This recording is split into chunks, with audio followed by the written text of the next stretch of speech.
The stars were quiet. Space was dark, cold, and endless. Only one ship moved slowly through the black sky, a small, old cargo ship.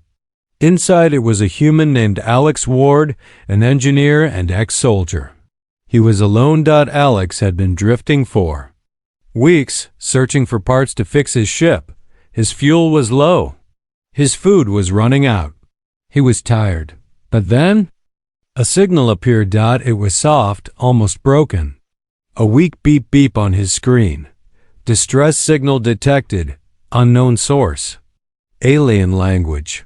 Alex stared at it. The message repeated. He sat up straighter in his chair. An alien ship? He whispered. Out here? Curious and a little cautious, Alex changed course. The signal was coming from an asteroid belt nearby. As he got closer, his ship's lights showed pieces of metal floating in space. A ship had crashed here. It was large, black, and covered in strange symbols. Burn marks covered its body.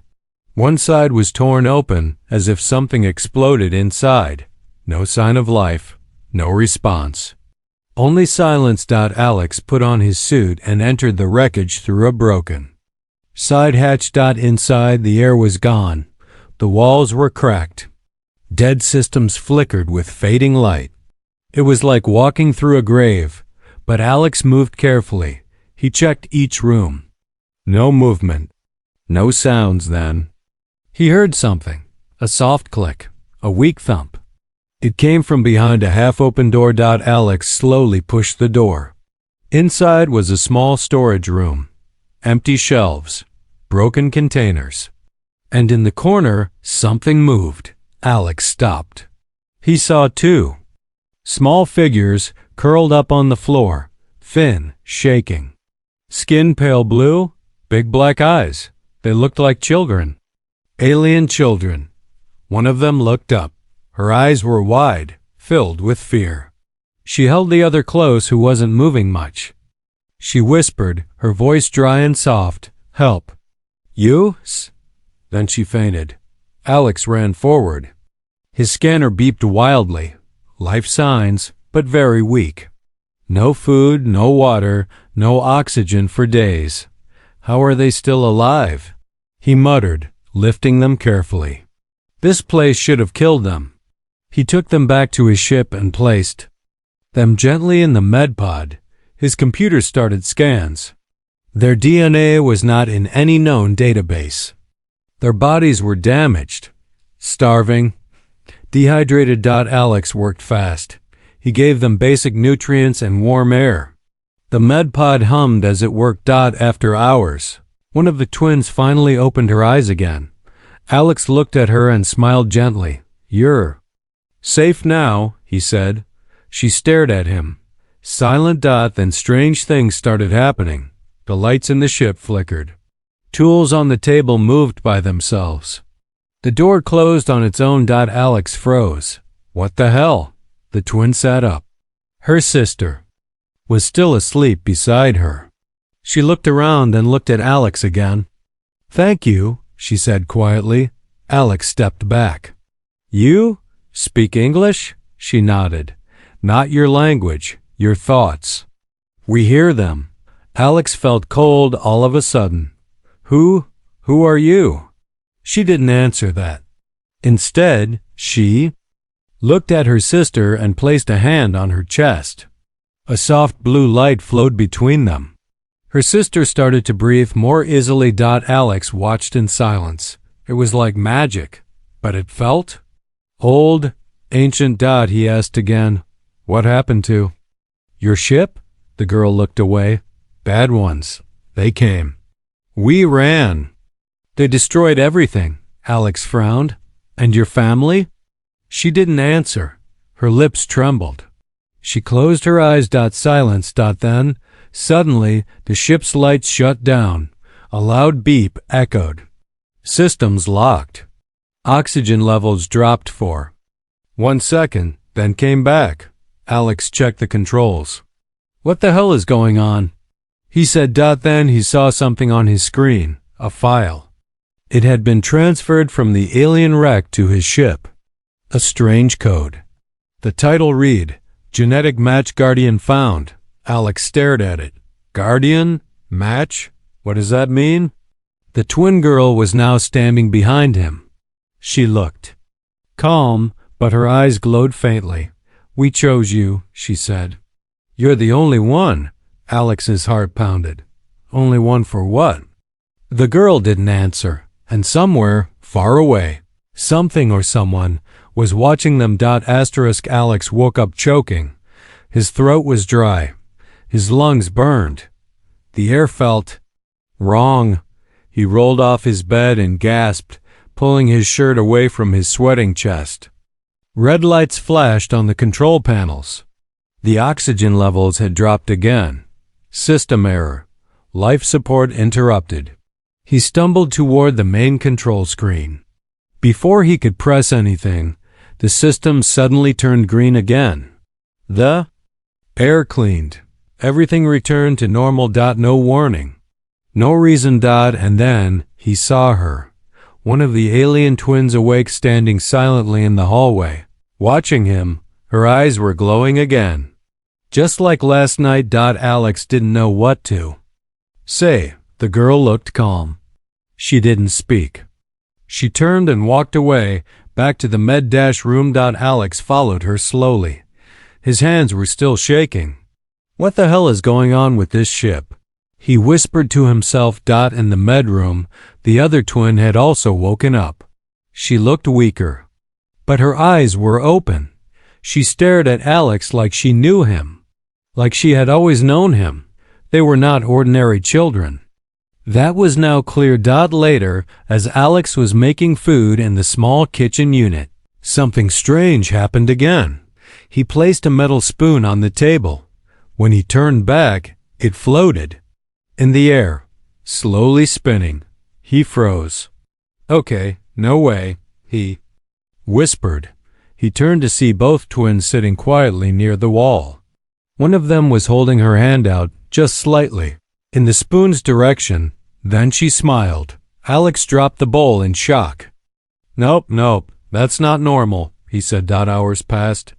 Alex kept his distance. He watched them on the ship's camera. They didn't explore. They didn't break anything.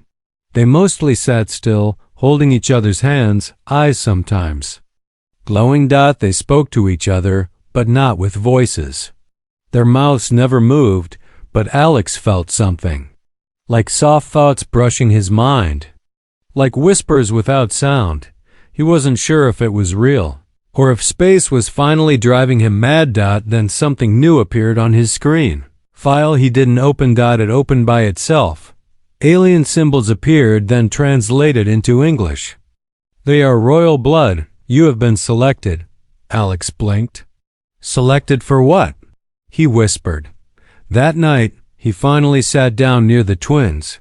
He brought them warm drinks and sat on the floor across from them. Can we talk now? He asked quietly. One of them nodded. Yes. Where are you from? The weaker twin replied, Far. Our planet is gone. Taken by fire. Who did this? The stronger one answered, Enemies.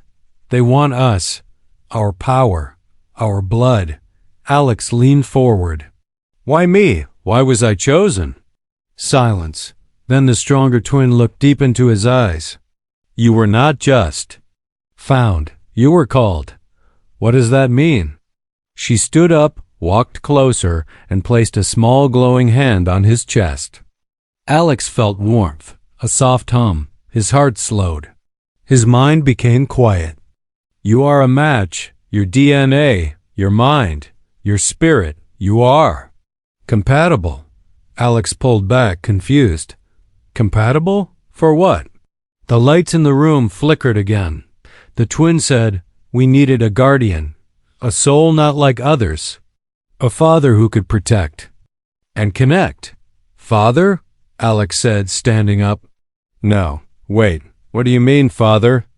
Neither of them answered. Instead, one of the twins looked up and whispered, They're coming. Alex froze. Who's coming? Before they could Reply, the ship's alarm blared. Unknown vessel approaching. Weapons detected. Alex's eyes went wide. On the radar screen, a ship was coming fast. Bigger, armed, hunting, and it wasn't human. The stars outside were no longer peaceful. Alex watched the enemy ship grow closer. Cold lines, black metal, red lights blinking like eyes. It looked like a hunter and they were the prey. He had no weapons strong enough, no shields, no backup. They found us. One twin whispered, standing behind him. Alex turned. Who are they? She didn't answer, but her eyes dimmed. Her hands shook. The second twin, still weak, said only one word. Collectors. Alex didn't know what that meant, but something inside him knew they were in serious danger. He rushed to his ship's engine room. If I can't fight them, I'll have to hide. But before he could do anything, the ship's lights flickered and went black. Total silence. Total darkness. Then, a screen lit up by itself. Not one of his screens. A hidden panel on the wall slid open. Behind it, a glowing disc hovered quietly. Alex stared at it. That was never there before. The twins appeared behind him. One of them pointed to the disc. It's for you. The disc pulsed and floated toward Alex. Hesitating, he reached out and touched it. In an instant, the room disappeared. Alex was no longer on the ship. He stood in a vast white space. Empty, quiet, like a dream. Before him, a figure appeared. Not human, tall, thin, and glowing. It looked like the twins, but older. Wiser. A woman? Her voice came not through words, but through his mind. If you are seeing this, you have been chosen. Alex froze. Who are you? I am the last queen of Ilari, mother of the twins. My people are gone, but our future still lives through them. Alex looked around. What does this have to do with me? Your DNA is rare, pure, balanced. You can connect to our bloodline without corruption. You are the guardian. The vision started to fade. The queen's voice grew softer. Protect them. Raise them. Through you, we will rise again. Suddenly, Alex was back on the ship. He gasped. The disc had vanished. The lights returned. And on the control screen, new data flashed. Genetic match. Confirmed. Role assigned. Guardian. Next phase, fusion access, pending approval. Alex backed away. What the hell is fusion access? What does that mean? The twins looked at each other, then at him. It means, our lives are linked now, said one of them softly. Forever, said the other. Before Alex could respond, the ship shook. A deep vibration ran through the floor.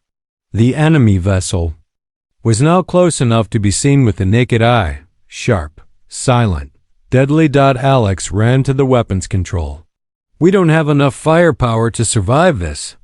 One of the twins stepped forward. We do, but only if you trust us. Alex looked at her. Trust you? I barely know who you are. She touched his shoulder gently. Then know this. We would never choose someone weak or cruel or afraid. You chose me for something I don't understand, Alex said. Voice tight. I'm not a hero. You are now, she replied. Alex looked back at the screen. A timer had started. Enemy ship. 3 minutes until contact. He breathed deep. His heart was racing. Everything felt unreal. But the twins, these strange, glowing, psychic girls, were real. And they were looking at him like he was the last chance. They had. He turned toward them and said, All right, let's stop running. They nodded. And for the first time, their hands glowed together, blue light flowing from palm to palm. They reached toward the ship's core. Alex watched in awe as the flowing from palm to palm. They reached toward the ship's core. Alex watched in awe as the monmeu, as flowing from palm to palm. Engine room filled with light. Panels lifted, wires moved. A hum began deep, powerful, alien. The ship was changing. In those last moments before battle, Alex thought of Earth. He thought of who he was before. Just a fixer, a wanderer, a man with no mission. Now he had one. Protect them or die trying. Alex had seen war. He had watched ships explode. He had buried friends on dead planets, but he had never seen anything like this. The ship was alive. Wires moved like vines. Panels glowed with soft alien light. The walls pulsed like a heartbeat. The two twins stood at the center of the control room, hands linked, eyes closed, floating inches off the floor. Blue energy flowed from their bodies into the ship's core. Alex stood back, staring. He didn't know what was happening, but he could feel it. The ship was no longer just metal. It was connected to them, to him. Status? He asked, even though he knew the ship wouldn't answer in English. But it did. Defense mode activated. Guardian confirmed. Power output elevated. Alex blinked. You've got to be kidding me. The enemy vessel was almost on them. Big, silent, watching. But now Alex had hope. Real weapons. Real energy. Real chance. Still. A question burned in his mind. He turned to the twins. Why me? Why would royalty choose someone like me? The twins slowly floated back to the floor. The glow faded. One of them, the stronger twin, walked toward him. You were not the first choice, she said softly. Alex raised an eyebrow. Thanks for the honesty. But you were the first to stop for us. The first who didn't see us as things. You didn't ask what you'd get. You just helped. Alex looked away. His chest felt tight.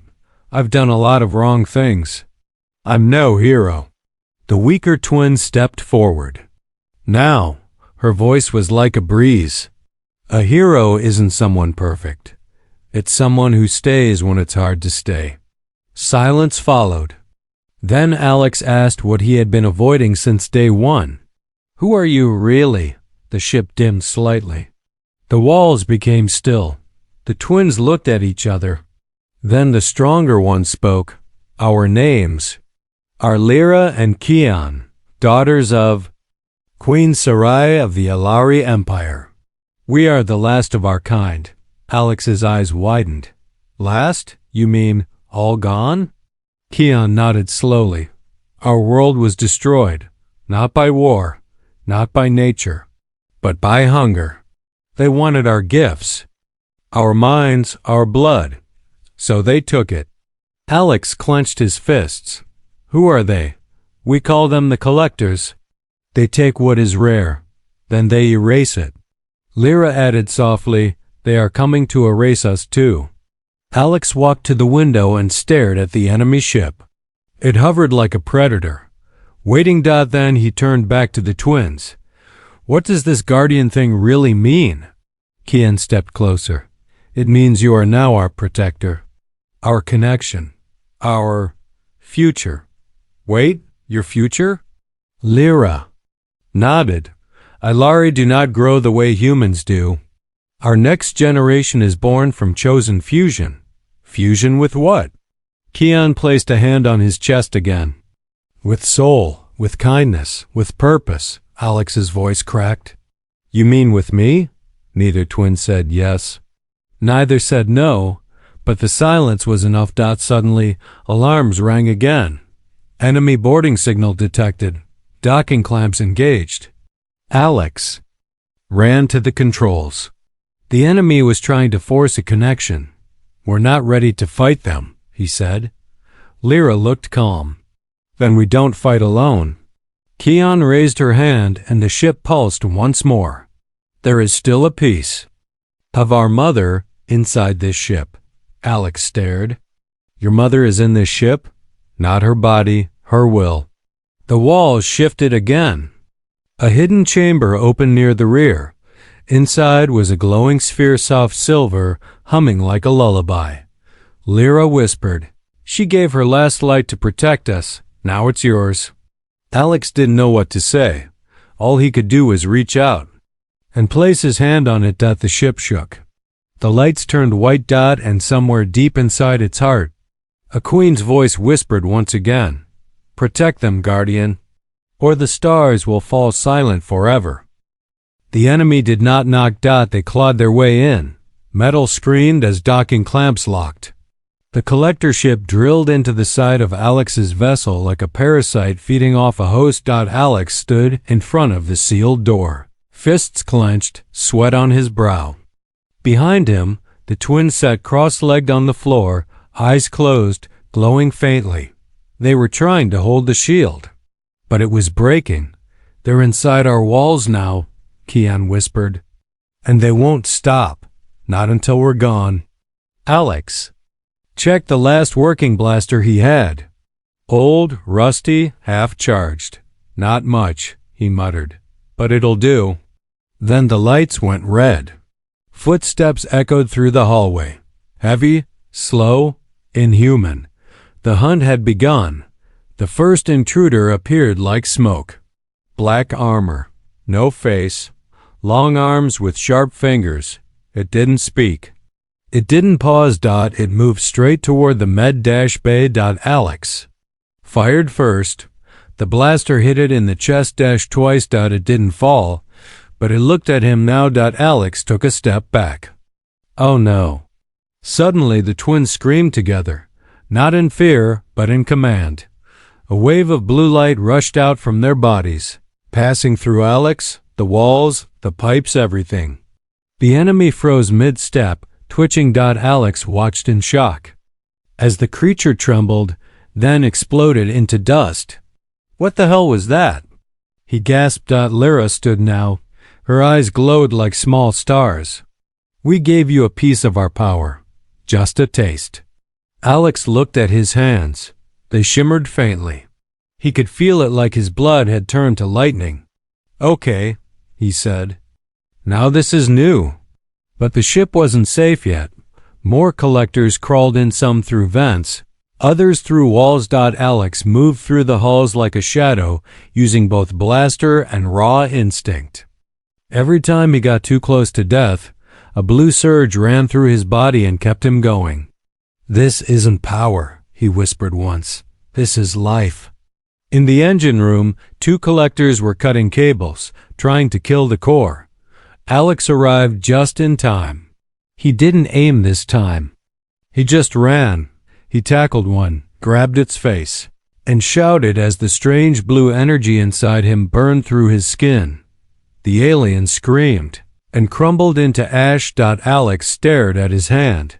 It didn't hurt. It felt right. Back near the medroom, Kian and Lyra were growing weak. Their glow was fading. "We can't hold much longer," Kian said. Alex ran back, kneeling between them. "What do you need?" Lyra placed a hand on his chest again. "More of you, your memories, your feelings. They give us strength." Suddenly, Alex saw flashes in his head. His mother dying in a hospital bed. His brother shot during a war. On Mars, himself, alone in deep space, trying to find a reason to keep going.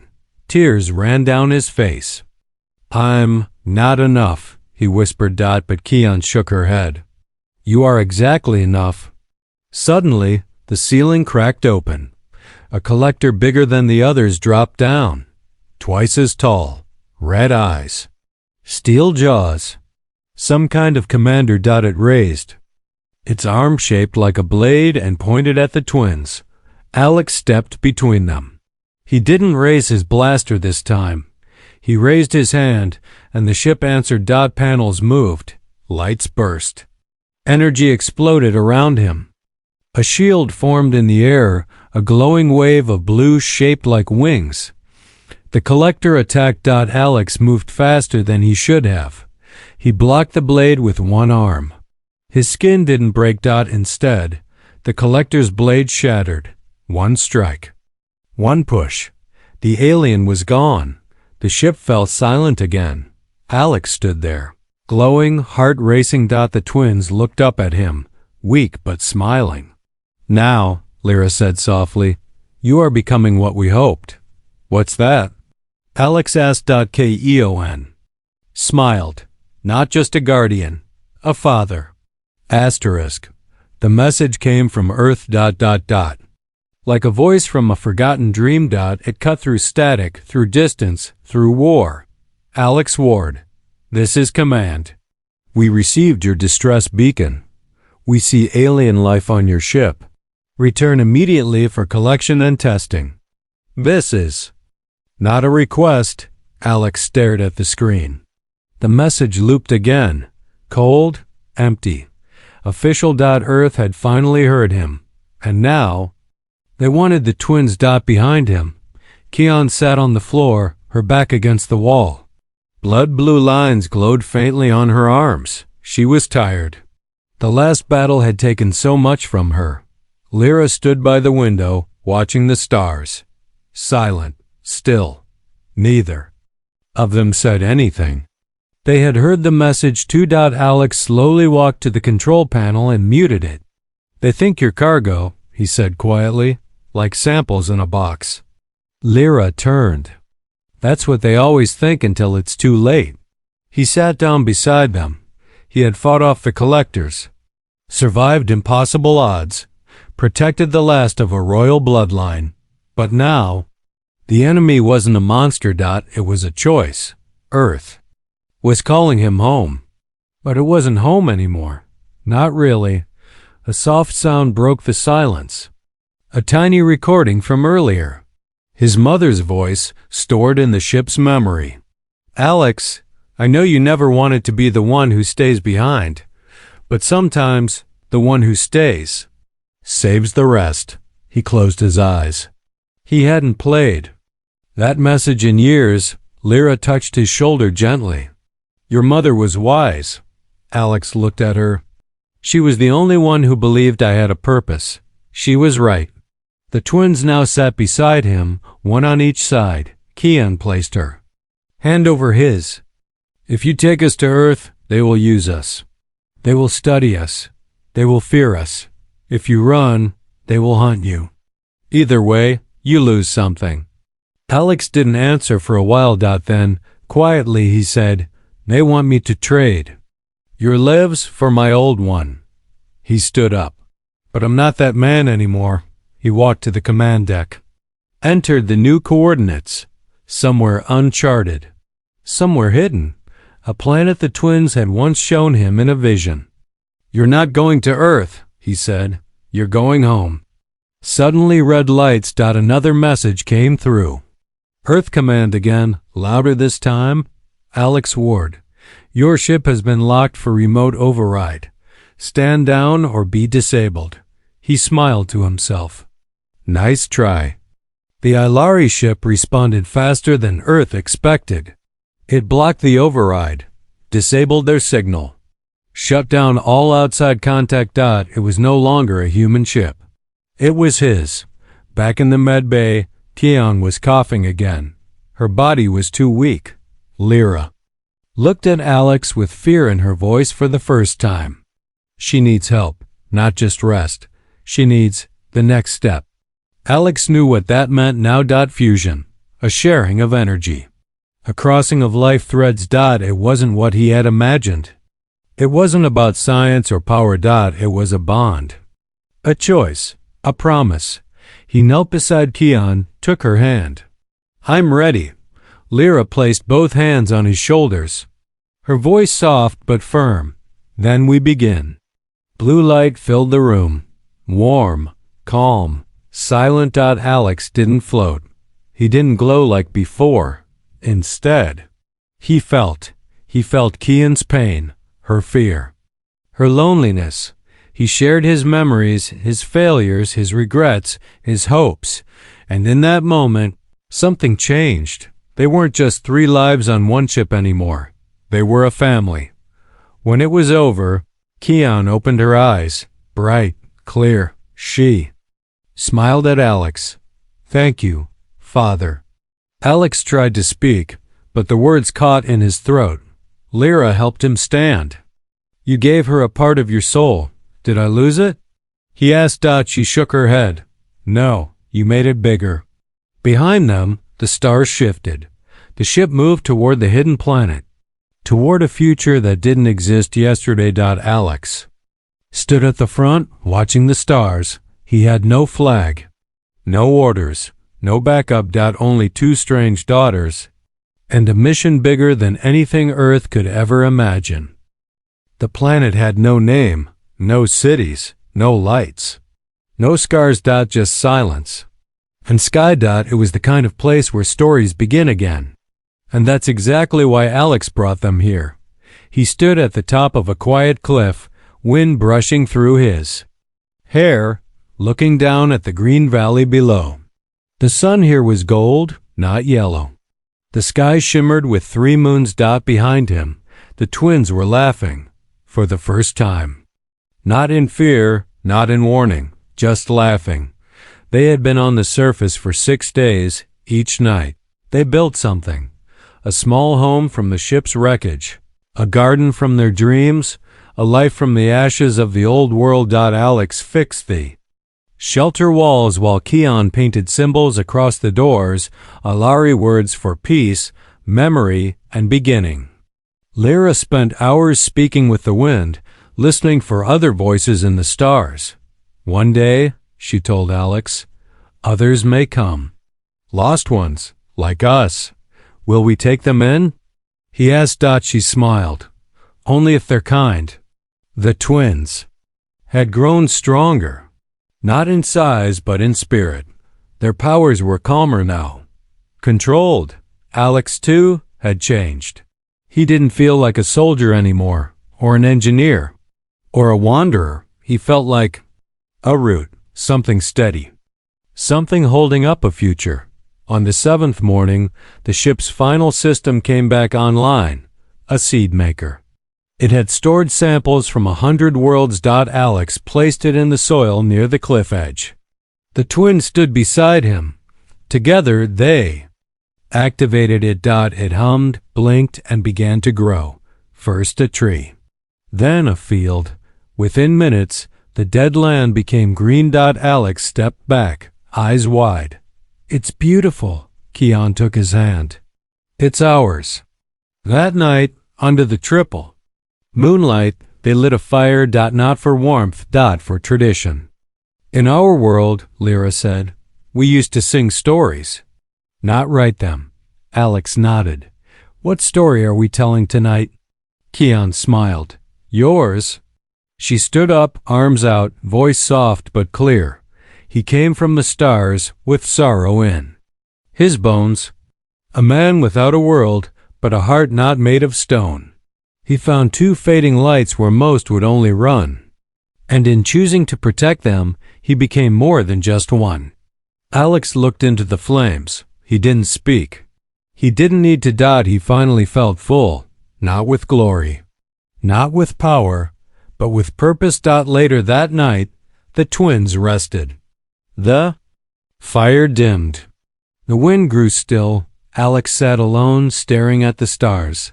Then, a soft voice spoke in his mind. Not Lyra, not Keon. But the queen, the one from the vision, their mother. You kept your promise. Alex didn't move. I didn't know if I could. You gave them more than safety. You gave them future. What now? He asked. Now? They give it to others. The next morning, Keon drew a symbol in the soil, a spiral inside a circle. This is the sign of renewal, she said. The first of our new language, Alex nodded. And what does it say? Lyra answered. It says, we begin here. Years would pass. Others would come, lost ships, exiles, forgotten wanderers. They would see the symbol. They would find the Tuundindum. Green Valley. They would find the twins, and they would hear stories of a man from Earth, a man with no home, who became the father of a new world.